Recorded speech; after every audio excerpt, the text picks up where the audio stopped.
ഹമാസുമായുള്ള അന്തിമ യുദ്ധത്തിനായി രണ്ടും കൽപ്പിച്ച് കളത്തിലിറങ്ങിയ ഇസ്രായേലിൻ്റെ മാരകമായ ആക്രമണങ്ങൾ താങ്ങാനാകാതെ കീഴടങ്ങാൻ തയ്യാറായ ഹമാസ് ഇസ്രായേലുമായി ഏതു തരത്തിലുള്ള വെടിനിർത്തൽ കരാറുകൾക്കും തയ്യാറാണ് എന്ന് പറഞ്ഞ് രംഗത്ത് വന്നിരിക്കുകയാണിപ്പോൾ.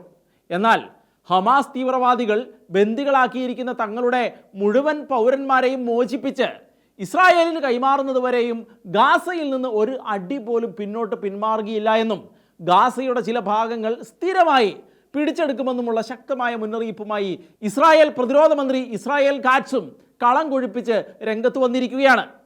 ഇസ്രായേൽ ഹമാസ് യുദ്ധം 2 മാസങ്ങൾക്ക് മുൻപ് നയപരമായ വെടിനിർത്തൽ കരാറിലൂടെ താൽക്കാലികമായി അവസാനിക്കുകയും പരസ്പര ധാരണകൾക്കനുസൃതമായി ബന്ദികളെ കൈമാറുകയും ചെയ്തുവെങ്കിലും രാജ്യങ്ങൾ തമ്മിലുള്ള കരാറുകളുടെ മൂല്യം സൂക്ഷിക്കാതിരുന്ന ഹമാസ് തീവ്രവാദികളുമായി 2ാം ഘട്ട വെടിനിർത്തലിനുള്ള സാധ്യതകളെ പൂർണ്ണമായി തള്ളിക്കളഞ്ഞ ഇസ്രായേൽ കനത്ത ആക്രമണമാണ് ഇപ്പോൾ ഗാസയിൽ നടത്തിക്കൊണ്ടിരിക്കുന്നത്.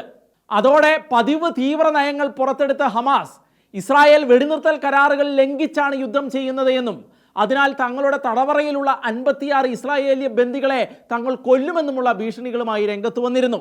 എന്നാൽ അത്തരം ഓരപ്പാമ്പുകളെ പുച്ഛിച്ചു തള്ളിയ ഇസ്രായേൽ ബന്ദികളെ ജീവനോടെ തിരികെ കിട്ടിയില്ലെങ്കിലും വേണ്ടില്ല, ഹമാസ് എന്ന ഭീകരശക്തികളെ ഭൂമിയിൽ നിന്ന് തുടച്ചു നീക്കിയിട്ടേ അടങ്ങുകയുള്ളൂ എന്ന കടുത്ത തീരുമാനത്തോടെ വ്യോമാക്രമണം കടുപ്പിക്കുകയാണ് ഉണ്ടായത്. കൂടാതെ കരയാക്രമണവും ആരംഭിച്ചതോടെ മരണം പെരുകുകയും എല്ലാ പ്രതീക്ഷകളും അസ്തമിക്കുകയും നാശം മാത്രം ഉറപ്പിക്കുകയും ചെയ്ത് ഹമാസ് ഇസ്രായേൽ മുന്നോട്ട് വയ്ക്കുന്ന ഏത് കരാറുകൾക്കും വഴിപ്പെടാൻ സന്നദ്ധ കാട്ടി ഇപ്പോൾ മുന്നോട്ട് വന്നിരിക്കുകയാണ്. അവിടെയാണ് കൃത്യമായ സ്ട്രൈക്കുമായി ഇസ്രായേൽ കാറ്റ്സ് രംഗത്തിറങ്ങിയിരിക്കുന്നതും.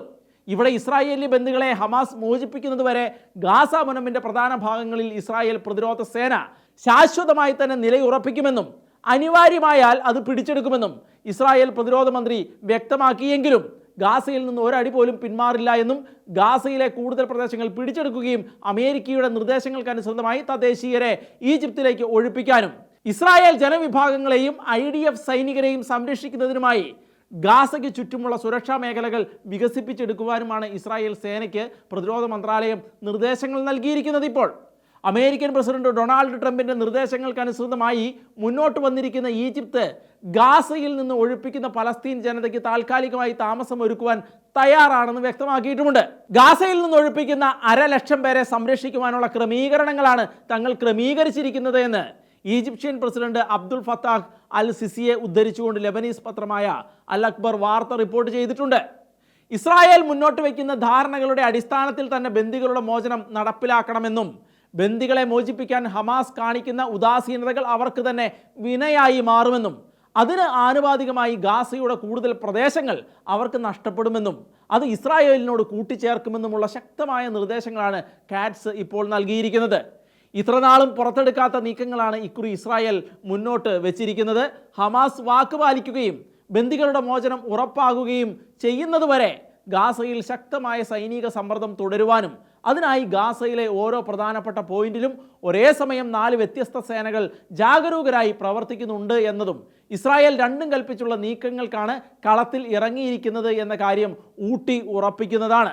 ബുധനാഴ്ച തുടങ്ങിയ കരയാക്രമണ നീക്കത്തോടെ ടാങ്കുകളും കാലാൾപ്പടയും നെറ്റ്സാരിം ഇടനാഴിയിലൂടെ മധ്യ ഗാസയിലേക്ക് പ്രവേശിക്കുകയും വടക്കൻ തെക്കൻ ഗാസയെ നെടുകെ വിഭജിക്കുകയും ചെയ്തിരിക്കുകയാണ്. ഇനി എന്താണ് സംഭവിക്കാൻ പോകുന്നത് എന്നുള്ളത് കാത്തിരുന്ന് കാണാം എന്ന് മാത്രം.